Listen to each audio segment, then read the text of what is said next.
मेरी शरीफ और नेक ननद को पुलिस पकड़कर ले गई, जबकि मेरी ननद डॉक्टर थी और गरीब लोगों का मुफ्त इलाज करती थी। पुलिस वाले मेरी ननद को छोड़ने के लिए तैयार ही नहीं थे।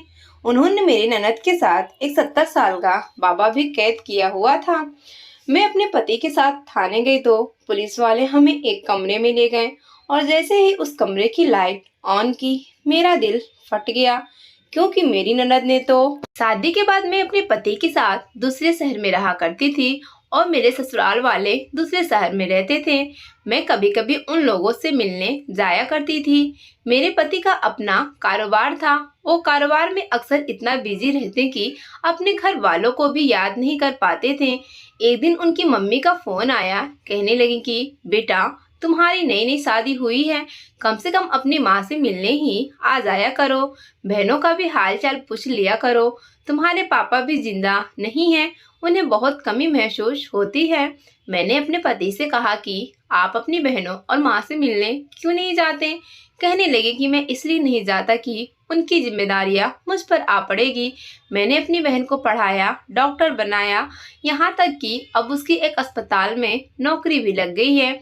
अब मेरी जिम्मेदारियां पूरी हो चुकी हैं और वैसे भी कब तक उनके साथ रहूंगा। मेरा दिल चाहता है कि मैं अपनी एक जिंदगी बनाऊं और कुछ समय सिर्फ खुद ही पर ध्यान दूं। मैं उनकी बात समझ गई थी, लेकिन बार बार सास का फोन आ रहा था।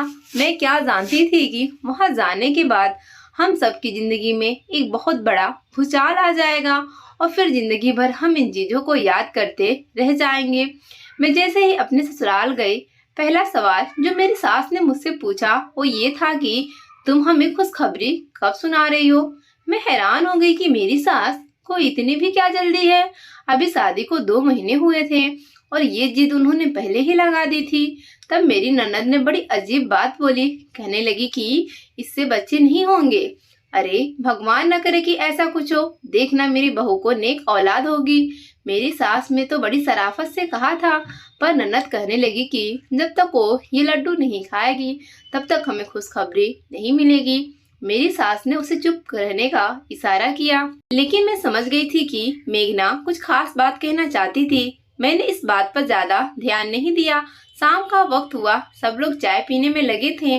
मैंने देखा कि मेरी ननद नया कपड़ा पहन रही थी। मेरी नजरें बहुत तेज थी। मैं हमेशा से चारों तरफ के माहौल पर नजर रखती थी। आज भी जब मैंने मेघना को नया कपड़ा पहनते देखा तो मुझे शक हुआ कि वह कहीं बाहर जाने की तैयारी कर रही है। वह मुझे मुस्कुराते हुए कहने लगी, भाभी, मैं सिर्फ लड्डू लेने के लिए पास वाली बेकरी में जा रही हूँ। वहां से जाकर लड्डू लाऊंगी, आप लोग भी खाएंगे तो बहुत मजा आएगा। हाँ, मगर मैं मीठा नहीं खाती। चलो कोई बात नहीं, तुम बाकियों के लिए ले आओ। नहीं भाभी, आपको लड्डू तो खाने ही पड़ेंगे। यह कहकर वो तेजी से घर से निकल गई। मेरी सास उसे अफसोस से ज्यादा देखती रही। लगता था कि उनको भी यह बात अच्छी नहीं लगी, लेकिन वो अपने बेटे के हाथों मजबूर थी। अब मेरे सामने उनकी बुराइयां तो कर नहीं सकती थी, इसलिए मैं खामोशी से बैठ गई। तकरीबन 2-3 घंटे हुए होंगे कि मेरी ननद घर वापस आ गई। आते ही उसने मेरे मुंह में लड्डू ठूसने की कोशिश की। कहने लगी, भाभी, ये खास लड्डू मैं आपके लिए लेकर आई हूँ। ये लड्डू करण साहब जी बनाते हैं। करण साहब हमारे जानने वाले हैं। उनके हाथ के लड्डू बहुत मशहूर हैं। उनके बारे में तो बहुत सारी बातें मशहूर है, लेकिन अभी तक मैंने तो खुद नहीं खाकर देखे। मम्मी, आपको ये लड्डू खाने की जरूरत भी नहीं है, आपकी उम्र नहीं है। मेरी ननद ने अपनी माँ को टोकते हुए कहा था।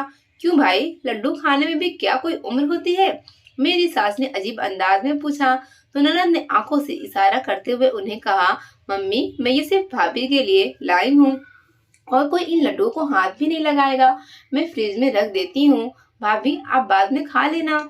मेरी ननद ने तो मुझे कह तो दिया था, लेकिन मैं बड़ी चालाक थी। जिंदगी भर मैंने किसी पर पूरी तरह एतबार नहीं किया था। मैं हमेशा खुली आंखें रखती थी ताकि अगला बंदा धोखा देना चाहे भी तो दे न सके। बाद में गिले शिकवे करने का क्या फायदा।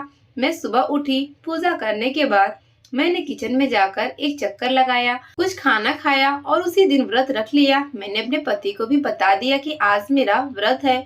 मैं हफ्ते में एक दिन कभी कभी व्रत करती हूँ। इन्हें रखने से पुण्य मिलता है। सुबह उठते ही सब लोग नाश्ते की मेज पर आ गए। मैं अपने कमरे में ही बैठी रही। सब लोगों ने नाश्ता किया, तब किसी को मेरी याद नहीं आई। तकरीब नाश्ते के 10 मिनट बाद मेघना मेरे कमरे में आई। आते ही कहने लगी, अरे भाभी, आप यहाँ पर बैठी हैं? मैं आपको पूरे घर में ढूंढ रही हूँ। तुम मुझे क्यों ढूंढ रही थी? मैंने हैरानी से पूछा था। भाभी, आपको तो पता है, रात को मैं आपके लिए मीठे लड्डू लेकर आई थी करण की बेकरी से, लेकिन आपने खाए भी नहीं। मैं अब अपने हाथों से वह लड्डू आपको खिलाना चाहती हूँ। उसने लड्डू मेरे आगे रखते हुए कहा था। मेरी नजर उन पर पड़ी तो मैं चुप सी हो गई। क्या हुआ भाभी? असल में ये लड्डू नहीं खा सकती। अरे, क्यों नहीं खा सकती? आप मेरी बात का कुछ तो मान रखें। मैं खास तौर पर जाकर शाम के वक्त आपके लिए लाई थी। तुमने बहुत अच्छा किया, लेकिन मेरा व्रत है, मैं ये नहीं खा सकती थी। मेरी बात सुनकर मेघना का मुंह बन गया। अच्छा चले, मैं रख देती हूँ, आप व्रत के बाद खा लीजिएगा।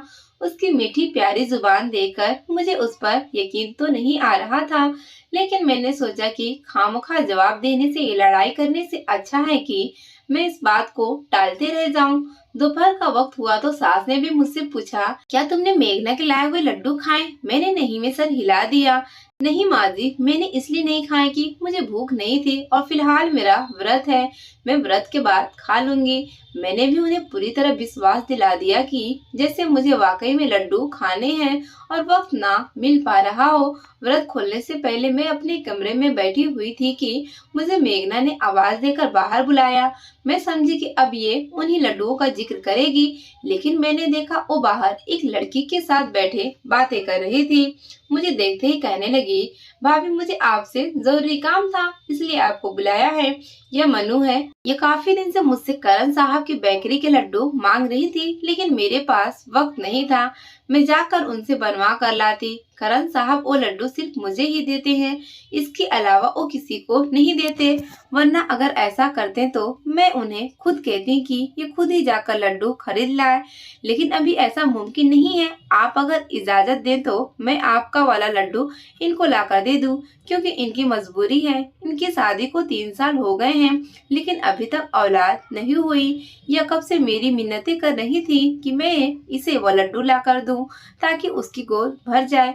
यह सुनकर मैं परेशान हो गई। क्या मतलब, ये लड्डू क्या औलाद के लिए दिए जाते हैं? मेरी बात सुनकर मेरी ननद हंस पड़ी, मुझे गले से लगाया और बड़े ही अजीब अंदाज में बोली, हाँ भाभी, मैं आपको भी यही कह रही थी कि आप भी खा लें, फायदा होगा और बार बार आपको कोई फिक्र नहीं सताएगी कि मुझे औलाद क्यों नहीं हो रही। हाँ, मगर मुझे अभी औलाद की कोई जल्दी नहीं है। आप इनको ये लड्डू दे दें। इनका मसला ज्यादा नाजुक है। इनको भगवान औलाद की खुशी देगा। बेटा, नाजुक मसला तो तुम्हारा भी है, मेरी सास ने मुझे टोकते हुए कहा था। मैं तो कहती हूँ कि तुम ये खुद रख लो, इस तरह किसी को ना दो। अगर तुम नहीं खाओगी तो क्या पता दूसरी बार मेघना को ये लड्डू मिले या ना मिले। माँ जी, आपकी बात सही है, लेकिन इंसान जब तक किसी की मदद नहीं करता तब तक उसकी भी भगवान मदद नहीं करता। बस इसलिए मैं चाहती हूँ कि ये लड्डू मनु ले जाए। जैसी तुम्हारी मर्जी, तुम तो बहुत अच्छे दिल की मालिक हो। मेरी सास ने मेरा हौसला बढ़ाया तो मैं भी खुश हो गई। मेरी सास दरअसल एक अच्छी औरत थी, मगर ननद बहुत तेज थी। वो लड़की लड्डू लेने के बाद घर से चली गई। मेरी सास और ननद को दुआएं भी देने लगी। मेरी ननद तीखी नजरों से मुझे देखने लगी। आजकल तो नेकी का जमाना ही नहीं है, यह कहकर वो अपने कमरे में चली गई। जब मैं अपने कमरे में गई तो पति के तेवर बदले हुए थे। मुझे देखते ही कहने लगे कि मुझे तुमसे ये उम्मीद नहीं थी। मैं हैरान हो गई कि मेरे पति को अब आखिर कौन सी बात बुरी लग गई। मैंने तो ऐसा कुछ कहा भी नहीं था जिस पर उन्हें नागवार हो। वो कहने लगे, मैंने सोचा था कि मेरी बीवी पढ़ी लिखी है, एहसास करने वाली होगी, लेकिन तुमने तो आते ही मेरी बहन का दिल तोड़ दिया। कम से कम मुझसे वो लड्डू भी लेकर खा लेती। वो बेचारी कल रात से लेकर घूम रही है। तुम्हें उसका दिल दुखाना नहीं चाहिए। तुम ऐसे ही नखरे करोगी? नहीं, ऐसी तो कोई बात नहीं है, बस मैं मीठा खाती नहीं हूँ। अगर वो कुछ और देगी तो मैं जरूर खा लूंगी। ऐसा ही रहा तो वो कुछ भी नहीं देगी सिवाय तानों और सिकों के। आइंदा से ऐसी हरकत मत करना। और तुमने ये क्या जिद लगा रखी है कि तुम्हें औलाद से कोई दिलचस्पी नहीं है। भगवान का खौफ करो, हमारी उम्र 30 साल हो चुकी है, अब औलाद नहीं होगी तो हमारे लिए भी मुश्किल होगा। हाँ, तो मैं कब कह रही हूँ कि मुझे औलाद नहीं चाहिए। मैंने जवाब में कहा, बात सिर्फ इतनी है कि अभी मैं किसी किस्म के इलाज नहीं करना चाहती। हमारी शादी को अभी 2 माह हुए हैं, इसलिए लड्डू और पेड़े खाने की जरूरत नहीं है। मेरी बात सुनकर उन्होंने हाथ में रखा गिलास नीचे फेंक दिया और बोले, तुम्हें तो लगता है कि इस बात में कोई दिलचस्पी नहीं है। मैं जा रहा हूँ, मेरा तो तुमसे बात करने का भी दिल नहीं चाहता। तुम तो कोई बात ही नहीं मानती। मैं यह बात सुनकर हैरान हो गई। मैंने तो अभी तक ऐसा कुछ नहीं किया था जिससे मेरे पति को या फिर ससुराल वालों को इतराज होता, लेकिन न जाने क्यों ये लोग ऐसी बातें कर रहे थे। मैं अपने कमरे में बैठी रह गई। मेरा दिल बहुत परेशान हो रहा था। इतने में मुझे बाहर कुछ अजीब हरकत का अंदाजा हुआ, क्योंकि दिन का वक्त था। हर तरफ खामोशी थी। हम लोग भी खाना खाकर अपने अपने कमरों में थे। मुझे मेरे ननद के कमरे का दरवाजा खुलने की आवाज आई। मैंने अपने कान खड़े कर लिए। हल्के से दरवाजा खोलकर देखा तो वह नया कपड़ा पहन रही थी। दिन के वक्त वह नया कपड़ा नहीं पहना करती थी। नौकरी के लिए भी अस्पताल भी जाना होता तो वह हमेशा पुराने कपड़े पहनकर चली जाती थी। लेकिन आज तो लगता था कि मेरी ननद किसी खास मकसद के लिए घर से जा रही है। उसने कपड़ा पहना और यही नहीं, उसने मुंह को भी बांध लिया। मैंने सोचा कि आज मैं इसका पीछा करूंगी। फिर वो फ्रिज के अंदर देखने लगी। फ्रिज में कुछ नहीं रखा था। उसने इधर उधर देखा और खाली हाथ अपने घर से निकल गई। मैं उसके पीछे पीछे ही चल पड़ी थी और उसका पीछा करने लगी। थोड़ी दूर जाकर रुक गई। वो बड़ी होशियार थी। उसने पीछे मुड़कर देखा तो मैं एक ट्रक के पीछे छुप गई। मैं उसे अंदाजा नहीं होने देना चाहती थी कि मैं उसका कब से पीछा कर रही हूँ। थोड़ी देर गुजरी। मैंने अपनी ननद का पीछा किया। मैंने देखा वो वाकई वो बेकरी की तरफ जा रही थी। मेरा शक यकीन में बदल चुका था। मेरी ननद पता नहीं क्यों उस बेकरी में जाती थी। पहले तो शाम के वक्त जाया करती थी, मगर आज उसने दोपहर के वक्त ही यह काम करना शुरू कर दिया। मैं हैरान थी कि आज उसके पास पैसे भी नहीं है। फिर जब वो बेकरी के अंदर गई तो मैंने देखा उसने बेकरी से कोई चीज नहीं खरीदी। वो बेकरी के अंदर सीधा एक और कमरे में घुस गई। मैं उसे देख रही थी। अंदर जाने के बाद वह दरवाजा भी बंद हो गया। मैं बिस्किट लेने के बहाने उस बेकरी के अंदर चली गई। मैंने उस आदमी से पूछा कि यह बेकरी कब से चल रही है। वो कुछ घबरा गया, कहने लगा, मैडम जी आप क्यों पूछ रही हैं? आप बिस्किट लेने आई हैं या पूछताछ करने? मैंने कहा, ऐसी तो कोई बात नहीं है। मैं दरअसल इसलिए पूछ रही थी बेकरी कितनी पुरानी है। अच्छा ठीक है, आप मुझे आधा किलो बिस्किट दे दें। मैंने बिस्किट लिए। उसने मुझे बिस्किट दिए और कहा कि अब आप जा सकती हैं। यहाँ फिजूल में मत खड़ी हो। मगर मैं भी अपनी धुन की पक्की थी। मैं साथ वाली दुकान पर बैठ गई। मैंने उस आदमी को 100 रुपए दिए। कहा कि मुझे यहाँ कुछ देर बैठने दो, मैं बहुत दूर से आ रही हूँ और पैदल चलकर थक गई हूँ। वो कहने लगा, आप ऐसे ही बैठ जाएं, मुझे पैसों की जरूरत नहीं है। मुझे वहां बैठे आधा घंटा गुजरा था कि साथ वाली दुकान का शीशे वाला दरवाजा खुला और मेरी ननद बाहर आई तो मैंने देखा उसने अपने हाथ में कुछ छुपा रखा था। मुझे हैरत हुई और जिज्ञासा भी। मैं अब दोबारा उसके पीछे पीछे चल पड़ी। वो हाथ में कुछ छुपाए इधर उधर देखती रही। फिर एक जगह रुककर उसने वो पोटली खोली। मैं तो हैरान रह गई। मुझे तो यकीन नहीं था कि मेरी ननद इस कदर पहुंची हुई चीज है। आखिर ऐसा कैसे हो सकता है? वो तो वहां पर खुद खरीदारी करने गई थी, फिर इतनी बड़ी बात कैसे मुमकिन है? मुझे अपनी आंखों पर यकीन नहीं आ रहा था। मैं उसकी हकीकत जान चुकी थी। सो मैं तेज तेज चलती हुई घर के अंदर आ गई थी। तकरीब 5 मिनट के बाद मेरी ननद घर में आई थी। मेरा सांस फूला हुआ था क्योंकि मैं तेज तेज चलकर आई थी। मैं उससे पहले घर पहुंचना चाहती थी। वो घर पहुंची तो मुझे देखकर हैरान रह गई। बोली कि भाभी आप इस वक्त आंगन में क्या कर रही हैं? आपको अपने कमरे में होना चाहिए था, बल्कि आपको आराम करना चाहिए। क्यों? मैं क्यों आराम करूं? मुझे कोई बीमारी तो नहीं है। मेरी बात सुनकर वह हल्का सा हंस पड़ी, पर उसके चेहरे की हंसी असली नहीं थी। लगता था कि उसे मेरी कोई बात बुरी लगी है। खैर मैं अंदर कमरे में चली गई थी। 2 मिनट ही गुजरे होंगे कि दरवाजे पर जोर जोर से खटखटाहट होने लगी। मैं बाहर नहीं आई। मैंने सोचा कि शायद मेरी ननद को मेरा बाहर जाना बुरा लग रहा है, इसलिए मैं चुपचाप खड़ी हो गई थी। मैं अपने कमरे में छुपकर बाहर का मंजर देख रही थी।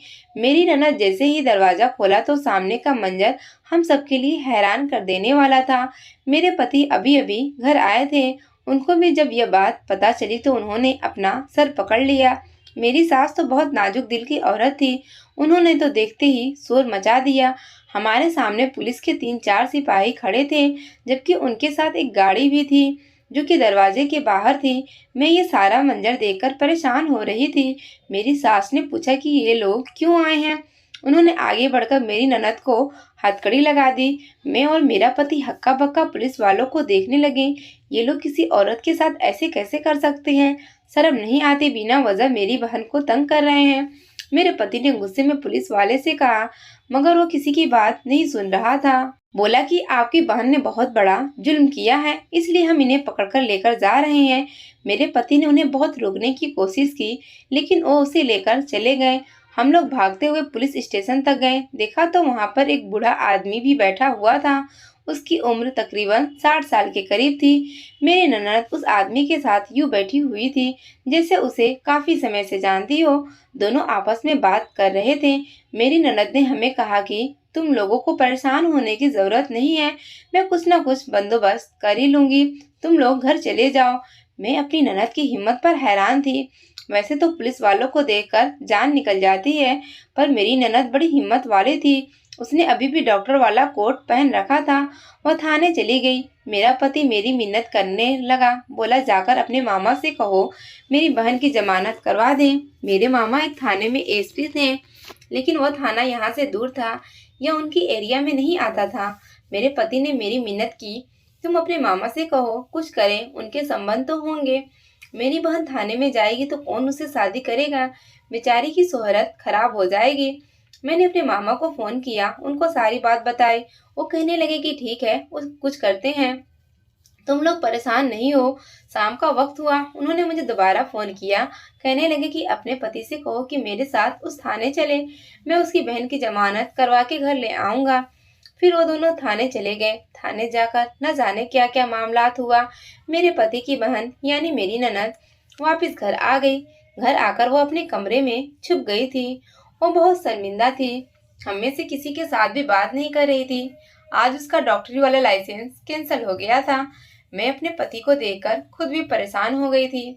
मैंने कहा कि ऐसा क्या हुआ है जो आपकी बहन को थाने जाना पड़ा?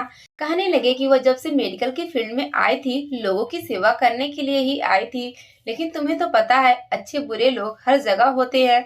करण नाम की इस माफिया के लीडर ने पहले मेरी बहन को नशे की लत लगाया और फिर उसे नशा बेचने पर लगा दिया। और तो और इसने घर के लोगों को भी नशा बेचने की कोशिश की थी। मम्मी भी इसके लाए हुए लड्डू की आदी हो चुकी थी, लेकिन वो लड्डू 1000 रुपए के आधा पाव भी नहीं मिलते थे। मम्मी को भी इसने उसी लत में लगा दिया था और सबको यही कहती थी कि ये लड्डू खाने से औलाद पैदा होती है। लोग डॉक्टर की बात पर यकीन करते हैं, इसलिए हर कोई इसे महंगे दामों में लड्डू खरीद लेता था और फिर इसे उनकी आदत पड़ जाती थी। और तो और मेरी बहन ने इस आदमी से शादी भी कर लिया है, वो भी हम सबसे खुफिया। मैं तो चाहता हूँ कि इस आदमी को तलाक दे दे, पर मेरी बहन मान नहीं रही। कहती है कि मुझे अपने हाल पर छोड़ दो। अब तुम ही बताओ कि मैं क्या करूँ? मैं अपनी बहन को उसके हाल पर कैसे छोड़ दूँ? मैंने अपने पति को जवाब में एक ही बात कही कि अच्छी औरतों के लिए अच्छे मर्द और गलत औरतों के लिए गलत और बदकार मर्द होते हैं। आपकी बहन ने जो किया है उससे उसका सिला मिला है। अगर वह अच्छी और नेक नियत होती तो उसे अच्छा पति मिलता, लेकिन अब जो उसने किया है वह उसकी सजा भुगत रही है। मेरा पति मुझे और अपनी माँ को लेकर अपने घर आ गया था, जबकि मेरी ननद अपना सामान उठाकर अपने पति के घर चली गई थी। वो नशे की इतनी आदी हो गई थी कि उसने इस सब की खातिर हम सबको छोड़ दिया था। मेरे पति को बहुत गुस्सा आया। उन्होंने अपनी बहन से सारे संबंध खत्म कर लिए। आप बताएं कि मेरे पति को ऐसा करना चाहिए या नहीं? कमेंट सेक्शन में जवाब जरूर दीजिए। कहानी पसंद आए तो वीडियो को लाइक करें और ऐसे ही अच्छी कहानियाँ सुनने के लिए चैनल को सब्सक्राइब करें।